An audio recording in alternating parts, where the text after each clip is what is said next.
thing is, I tend not to look at any songs as filler tracks. They all have something good about them. So it's not so much that they're filler tracks as I think that other tracks shine. So that you have highs and sort of not so highs, and I think maybe that's not one of their most high points. In the same way that a drummer, unfussy but steady, is necessary sometimes in a band of virtuosos, because you need to actually meld together an album in the same way that you put together a team, or the same way you put together a band. They have to complement each other. Not everyone can be a virtuoso showing off all the time. I completely understand that as they got funkier, fans of the more sort of heavy rock approach of Deep Purple are going to get a bit more put off. But let's face it, I mean, they didn't turn into a funk band. They were still heavy rock. They just had a funky or more soulful edge to it. Although he doesn't actually receive a writing credit on the album, it was clear that Glenn Hughes was keen to push the band further into a soul-funk direction. He's not going to suddenly join Deep Purple and say, I'm going to become something completely different now, because he had a strong personality, was used to leading trapeze, was acclaimed everywhere he went as a wonder boy, which he was and still is. So he had that influence. He brought it into Burn, but it was complemented by the fact that you had Blackmore's influence still very much to the fore.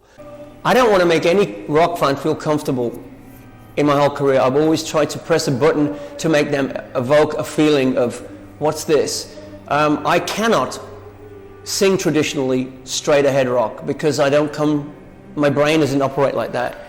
I've been given a gift to sing with a sense of security and emotion that is deeper than most rock singers. Hence they call my voice soulful, and I find regular rock singing to be tedious and boring. I like to keep the melody, but what I sing is not your traditional kind of hard rock, and I don't want to be compared to Ian Gillan at all.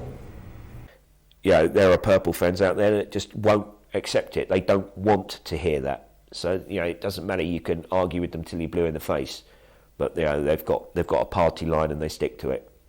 Well, it's their loss, I'm afraid. We don't construct our songs like, say, Rodgers and Hart used to, or Lennon and McCartney, even. They're sort of amalgams of what everyone is able to... From a certain basic idea. Ian might come up with a sort of a drum rhythm. That's all. He came up with a drum pattern. You'd all know one, but it's opening track on side 2 of Burn. Came purely and simply, initially, from a drum rhythm that Ian thought up. Whereby Might Just Take Your Life came from an organ chord sequence that John had. So you start with the basic, simple little idea, then you get 5 minds saying, well, I think this would fit with that. That's what we do. That's maybe why they're not too melodic, they're not too lyrical. We're a rock band. I don't like the term hard rock. I don't like the term heavy metal. I'd like to think of ourselves as a rock and roll band.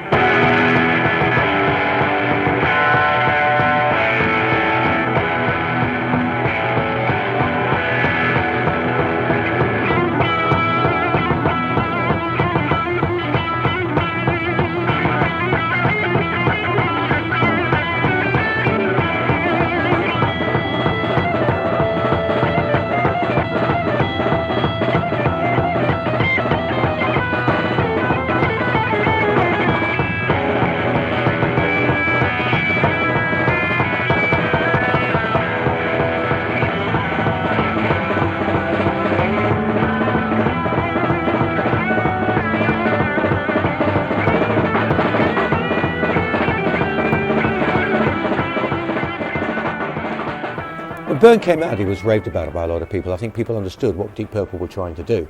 So the critics picked up and ran with it to a large extent, and I think they appreciated Purple were changing.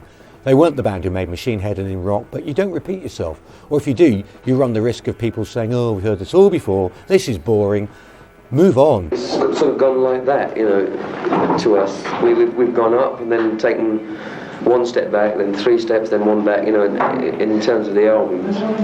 You can't deny that Purple weren't stagnating to a certain extent with the previous lineup, and this new lineup sounded fresh, revitalised, energetic, hungry. Had they considered critics and fans and everybody else, it might have been less of an album. Maybe they wouldn't have got the vocalist as quickly. You know, maybe it would have changed the dynamic of the album. But because they didn't worry about considering anybody, Richie looked at what he wanted, got the right people in. They went straight in to write. They got the album and went straight out to play. You know, it was like bang, bang, bang, bang, bang. It's just like there you are. Let's do it. You know, it didn't give anybody a chance to go like, well, actually, you know, they just were like, oh my God. And the response was like, wow, wow. Overall reaction to the album was very positive. Might Just Take Your Life worked well with its smoky Hammond organ introduction by John Lord. You Fool No One clearly had potential as a live number, but the time had come to test the material against an audience. When you're recording, you find that there's one engineer and a couple of T-boys around, and it doesn't really inspire you to turn out your best. Whereas when you're on stage, you're playing to the people and they inspire you, obviously, you know. I suppose it's an ego thing, really. You like to kind of basically show them what you know, and you get really inspired, you get a real exciting thing going.